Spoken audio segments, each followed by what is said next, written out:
Et bien sûr, le travail que vous avez fait, les témoignages que vous avez recueillis. Mais puisqu'on a entendu cette critique-là d'Henri Jacob de l'Action Boréale, il mentionnait que vous vouliez vérifier l'impact des coupes sur la biodiversité, mais en tout cas, à son avis, là, on n'en parlait pas suffisamment. Qu'est-ce que vous avez constaté sur le terrain par rapport à l'impact sur la biodiversité? Bien, d'abord, la première chose, c'est que le jardinage forestier, les gens qui... Moi, ce que les témoignages que j'ai eus, là, des gens que j'ai rencontrés, ces gens-là ont un respect immense pour la forêt. C'est leur gagne-pain. C'est avec ça qu'ils peuvent nourrir leur famille. Donc, il y a un respect immense pour la forêt. Et ça a vraiment transpiré tout au long des rencontres que j'ai faites. C'est incroyable, toute l'information que j'ai pu recueillir de ces gens-là. Et puis, il y a personne qui a intérêt à détruire la ressource parce que c'est justement leur gagne-pain. Puis, on se rend compte que la forêt, pour ces gens-là, c'est comme un grand jardin. Donc, on la jardine, hein, on récolte on récolte les arbres, puis on remet en production, comme ces gens-là aiment dire, et la forêt repousse. Puis, ces coupes-là sont faites dans un esprit, justement, de biodiversité. C'est-à-dire que pour bien accomplir son travail, les gens que j'ai rencontrés, qui sont dans l'industrie forestière, mais les gens des pourvoiries aussi, c'est que les coupes ont peu d'impact sur, justement, les corridors d'animaux, la faune et la flore qui va s'alimenter sur les lieux. Et justement, d'avoir des forêts à plusieurs stades, donc une forêt de 10 ans, de 20 ans, de 30 ans, va permettre justement aux animaux de fréquenter plusieurs sites. Et c'est bon pour justement, ces animaux-là, pour l'alimentation. Alors, l'impact est, somme toute, positif, autant d'un point de vue économique que d'un point de vue, je dirais, pour la faune et la flore. Nicolas Mainville de Greenpeace, vous avez bien sûr vu le documentaire réalisé par M. Guénette. Est-ce qu'il y a du vrai, est-ce qu'il y a du faux là-dedans? Bien, la première des choses, c'est que c'est un documentaire qui est bien fait. En fait, c'est pas un documentaire, c'est une vidéo qui est bien faite. Les images sont belles. C'est toujours bien, en fait, de parler de forêt. Puis moi, je veux saluer l'initiative. Je pense que c'est bon qu'on discute de cet enjeu-là. Par contre, la vidéo comme telle est effectivement un pamphlet, selon nous. C'est un portrait rose bonbon d'une situation qui est beaucoup plus complexe que ça. Il y a des grands problèmes en forêt actuellement et malheureusement, ça ne sert pas la cause que de faire à semblant qu'il n'y en a pas. De se mettre la tête dans le sable et de ne pas parler des enjeux comme la biodiversité. On parle d'espèces qui sont en train de disparaître de nos forêts. On a un caribou forestier qui se tient mal en ce moment à cause des coupes forestières. C'est un enjeu majeur, ça, le caribou forestier. C'est majeur parce que c'est un indicateur de la santé de nos forêts. Si le caribou disparaît, ça veut dire qu'on fait une mauvaise gestion. Malheureusement, cette espèce-là est en train de disparaître de la forêt boréale à travers le pays, dont au Québec. La grande majorité des hardes au Québec sont en déclin et c'est directement lié aux chemins forestiers et aux coupes forestières. Et donc ça, d'éviter ce dossier-là pour présenter un portrait un petit peu rose, moi je trouve que ça ne sert pas. D'autant plus qu'il y a plein d'acteurs qui travaillent fort pour faire changer les choses. Puis moi, ça me passionne énormément ce dossier-là. Puis il y a plein de gens qui veulent faire bouger le dossier de la foresterie. Il y a eu des progrès. Ça, on est prêt à le reconnaître. Puis nous, on est les premiers à dire qu'il y a place à l'industrie forestière au Québec. Par contre, on a à peine 5 d'aires protégées dans nos forêts au Québec actuellement. Nos forêts vierges sont en train de disparaître à un rythme alarmant. D'ailleurs, Greenpeace publiait sur son site hier des images satellites qui montrent entre 1984 et 2012 la disparition des forêts vierges, la montée des coupes forestières de plus en plus vers le nord. Et ça, c'est des images qui, selon moi, doivent être montrées. Pourquoi donner un portrait rose bonbon de l'industrie quand il y en a des problèmes? Il faut être capable d'admettre ces problèmes-là, puis après ça, de travailler pour les régler. Mais je trouve que l'Institut économique de Montréal passe complètement à côté de ce mandat-là. Et je me demande, en fait, à qui ça va servir autre qu'à la grande industrie qui cherche à redorer son image de tout moyen possible. Donc, deux visions de la forêt actuellement au Québec présentées dans le documentaire et par vous, M. Mainville. On va se retourner vers le professeur à l'Université Laval, Luc Boutillier, expert en forêt. Justement, est-ce que ça donne leur juste, ce documentaire-là, présenté par l'IEDM? Bien, ça dépend quelle heure on va avoir. Je pense que c'est un documentaire qui est très, très, très bon. Enfin, un documentaire. C'est un vidéo qui vise à sensibiliser les gens. C'est pas en 6 minutes qu'on informe les gens, mais en 6 minutes, on arrive à montrer, et de très belle façon, de façon exemplaire, que les gens qui vivent de la forêt se comportent de façon responsable. Qu'il y a des intervenants dans le milieu des acteurs qui, justement, parce qu'ils en vivent la forêt, ils n'ont pas intérêt à scier la branche sur laquelle ils sont assis. Alors ça, c'est très réussi. Mais est-ce qu'on Maintenant, occulte des dossiers chauds, des dossiers importants? Ben voilà, la question de la biodiversité, il n'y en a pas question, sinon dans l'introduction du petit film, là.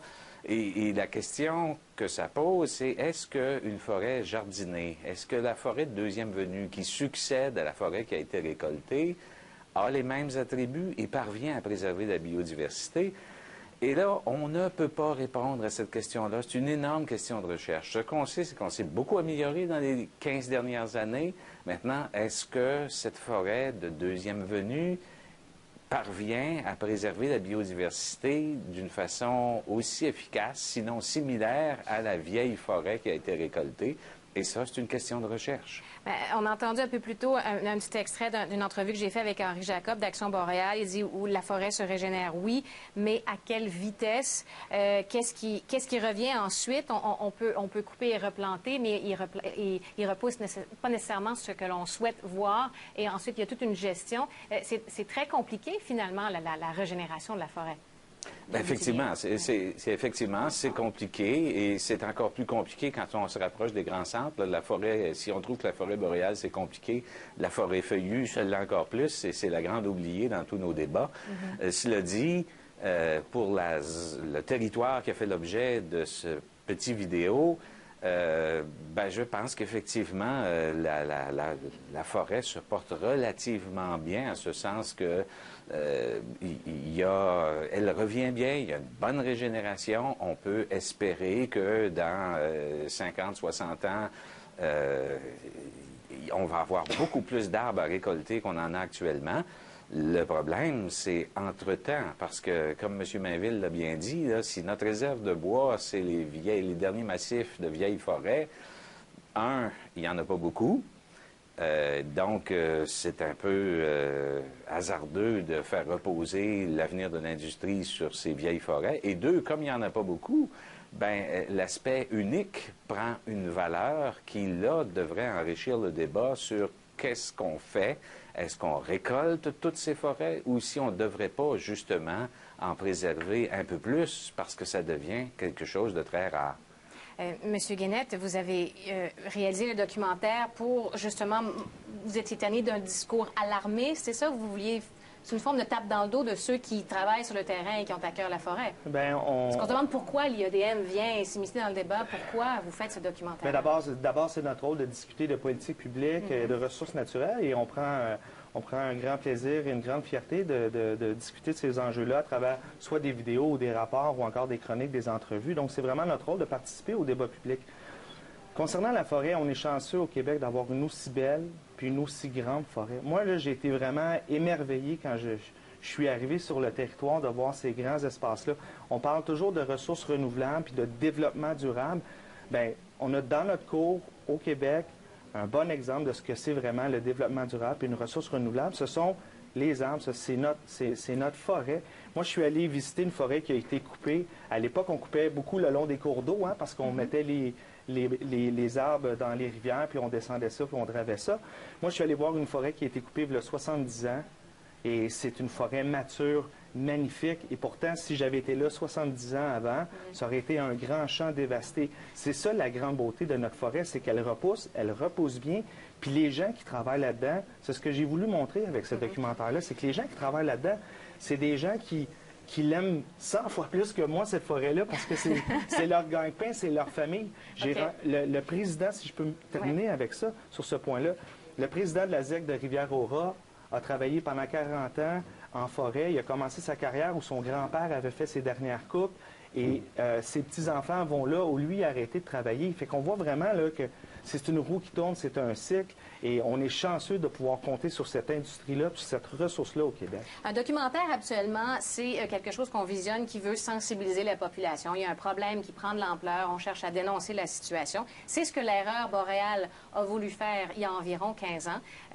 Et si on en est là, avec l'amélioration de la gestion forestière, il y en a qui disent que c'est grâce à ce documentaire-là. On va faire donc on va revisiter ce documentaire-là pendant quelques secondes. On va écouter un extrait de l'erreur boréale. Là, on se trouve dans une réserve faunique. Dans une réserve faunique. absolument. C'est ici qu'on a protégé l'habitat pour la faune. Mais là, on est à la recherche de la faune, parce que l'habitat est mort. Mais ils disent que les animaux vont ailleurs. Bien, là, le problème, c'est qu'on peut aller ailleurs parce qu'il s'est rendu partout comme ça, des milliers de kilomètres carrés. Il n'y en a plus d'ailleurs. Donc ça, c'était en 1999. Nicolas Mainville, est-ce qu'il y a des... Vous avez souligné certains problèmes qu'on connaît dans la gestion forestière aujourd'hui. Est-ce qu'ils sont aussi criants que ce qu'a voulu dénoncer Richard Desjardins et Robert Mondery dans l'Erreur boréale? Il y a eu des progrès dans le milieu forestier, c'est clair. On a créé le forestier en chef, on a diminué les volumes de bois alloués à l'industrie parce qu'on était en contexte de surexploitation. Ça, c'est clair. Il y a des problèmes qui sont tout aussi criants, sinon plus, du fait qu'on ne protège pas adéquatement notre forêt. Et ce qui est dommage avec ce vidéo-là, c'est qu'on part avec la mauvaise prémisse. On dit certains gens pensent que la forêt va disparaître. Il n'y a personne qui pense que la forêt québécoise va disparaître. Ce qu'on parle, c'est la qualité puis la santé de cette forêt-là. Et malheureusement, l'omniprésence de l'industrie forestière, la montée des coupes forestières un peu partout sur le territoire, actuellement, on estime qu'il reste environ 10 % de forêts vierges sur l'ensemble de la zone commerciale, donc tout ce qui est au sud de la limite nordique. Ça veut dire qu'on a fragmenté 90 % du territoire. Ça, c'est les images satellites, c'est pas Greenpeace qui le dit, c'est ce qu'on voit de l'espace. Mais ça, ce que ça crée, c'est une très forte pression sur l'écosystème forestier. Il faut reconnaître l'impact des coupes forestières, il faut reconnaître qu'on ne peut pas couper partout, tout le temps. Oui, peut-être que le concept de jardin est très intéressant pour l'industrie qui veut récolter et continuer à récolter, mais il y a d'autres utilisateurs de la forêt. Il y a des communautés autochtones qui se battent actuellement pour essayer de protéger leur territoire, qui veulent plus d'air protégé, qui veulent des zones où est-ce qu'il n'y aura pas des chemins partout, puis pas de coupe à blanc partout. Et ça, je pense qu'on a une responsabilité comme Québécois de s'immiscer dans ce débat-là. Et pour l'instant, ce genre de vidéo-là passe complètement à côté parce qu'on aurait comme mandat, selon moi, de vraiment dire les choses comme elles sont. Puis pour le faire, bien, moi, j'inviterais beaucoup plus les gens de la science qui ont quelque chose, une expertise à se prononcer sur la question. On sait que les gens en forêt sont passionnés de forêt. J'adore les travailleurs forestiers. À chaque fois que je suis en forêt, j'adore travailler avec eux parce que c'est vrai qu'ils sont passionnés, comme moi je le suis aussi. Mais par contre, quand on a la face collée dans l'arbre, on ne voit pas nécessairement une vision d'ensemble. Où est-ce que, à l'échelle de la province, ça ne va pas nécessairement bien. Je vois M. Guénette qui veut réagir. Je vais quand même laisser la dernière minute à M. Boutillier. Avant notre pause commerciale, à Québec, on a montré cet extrait donc de l'Erreur boréale. Est-ce qu'il y a des problèmes qui sont aussi criants que ce qu'on a voulu dénoncer à l'époque, M. Boutillier? Non, je pense on est rendu ailleurs, là. Et ça, il faut le reconnaître, là. On est vraiment rendu ailleurs. Et ce petit vidéo de l'Institut économique de Montréal nous montre pas l'envergure de cet ailleurs, mais néanmoins montre bien une dimension qu'on a tendance à oublier quand on est promoteur de la conservation. C'est qu'un écosystème forestier en santé, ça comporte une variable humaine importante. Et ça, ce petit vidéo de l'Institut économique de Montréal le montre bien. Et dans le débat futur, il faut, parce qu'effectivement, il y a des choix à faire en faveur de la conservation et il faut que les gens sur le terrain soient associés à ça et qu'ils utilisent la meilleure science possible. Ça, il n'y a pas d'erreur là-dessus, mais le débat avec les gens qui apprennent la forêt par leurs pieds, il est nécessaire et on voit bien qu'il y a des intervenants crédibles sur le terrain. Les opérateurs, maintenant, sont devenus très habiles avec les machines qu'on a. Donc, ce qu'on va faire, c'est que l'opérateur va être capable de venir chercher cette grosse tige-là en protégeant les petites qui sont autour. Les nouvelles technologies ont fait en sorte qu'on est maintenant capable de regarder chacun des peuplements un par un, puis être capable de voir sa structure du haut des airs. Une fois que la forêt a été récoltée... Donc, vous aviez entendu un extrait du documentaire réalisé par Jasmin Guénette par l'IEDM sur donc la forêt au Québec aujourd'hui. On discute de la question avec nos invités à l'émission À la Une.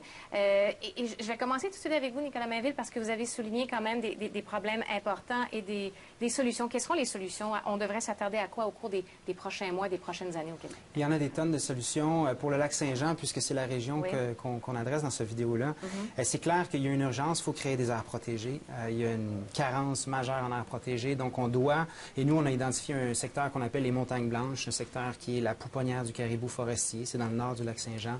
faut protéger ce site-là. Ensuite, qu'est-ce qu'on fait autour? Bien, c'est diversifier les acteurs. En ce moment, la grande industrie a quasiment le monopole sur le secteur. On veut diversifier les interventions en forêt. Donc, comment qu'on fait ça? Bien, c'est les produits forestiers non ligneux, c'est la cueillette, c'est les plantes médicinales, c'est l'écotourisme, c'est les connaissances traditionnelles autochtones. C'est diversifier l'économie de la région, on va la rendre beaucoup plus solide. Puis si elle est aussi vulnérable actuellement, c'est parce qu'il y a des villages entiers. En fait, il y a au-dessus de 200 villages au Québec qui dépendent seulement de l'industrie forestière. Si on diversifie ça, on crée évidemment une plus grande force pour la région. Ensuite, à chaque fois qu'on retire un arbre de la forêt, bien, on le transforme davantage. On crée de la valeur ajoutée. On donne plus d'emplois par arbre coupé pour s'assurer qu'on fait vraiment rouler l'économie, mais en respectant au maximum la ressource forestière. Luc Boutillier, à Québec, est-ce que vous partagez les mêmes recommandations pour le Québec en termes de gestion forestière que M. Nicolas Mainville? Bien, évidemment, de diversifier l'économie, c'est comme ça qu'on va la rendre plus solide. Cela dit, c'est pas facile de faire ça. Vous savez, ça fait 15 ans qu'on sait que l'industrie des pâtes et papiers n'est pas promis un brillant avenir et qu'il faut diversifier. 15 ans plus tard, on est un peu au même point. Est-ce que c'est à cause de la mauvaise volonté de l'industrie des pâtes et papiers? Ça serait odieux de dire ça. C'est parce que c'est difficile de se diversifier. Et ça nous prend une action concertée, des moyens, considérer les travailleurs non pas comme des ressources humaines, mais comme des partenaires. Alors tout ça, c'est des gestes qui exigent beaucoup de temps, beaucoup de ressources, et si on ne prend pas la décision de le faire, il n'y en aura pas de diversification de l'économie. Vous parlez de moyens et de ressources. Est-ce qu'il faudrait aussi voir à augmenter les moyens du ministère de l'Environnement, des Ressources naturelles? Oui, certainement que ne serait-ce que pour savoir toute la variété de choses qu'on peut faire avec nos arbres dans la région du Haut-Lac-Saint-Jean.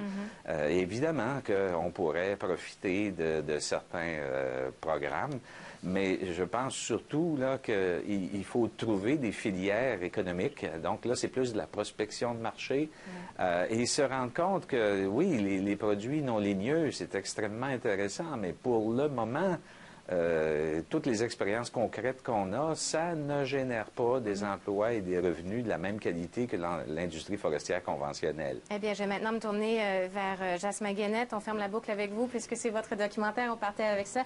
C'est certain qu'un documentaire produit par l'Institut économique de Montréal, il y a des gens qui peuvent se dire je suis un peu méfiant envers ça. Bon, vous êtes financé, vous êtes un organisme sans but lucratif financé par des contributions volontaires d'individus, de sociétés, de fondations. Là, ce produit-là a été financé comment? Bien, nous, ça fait partie de notre enveloppe de recherche de début d'année, comme j'expliquais durant la pause, où on a des budgets dédiés à certains types de recherche, que ce soit énergie, environnement, ressources naturelles, santé.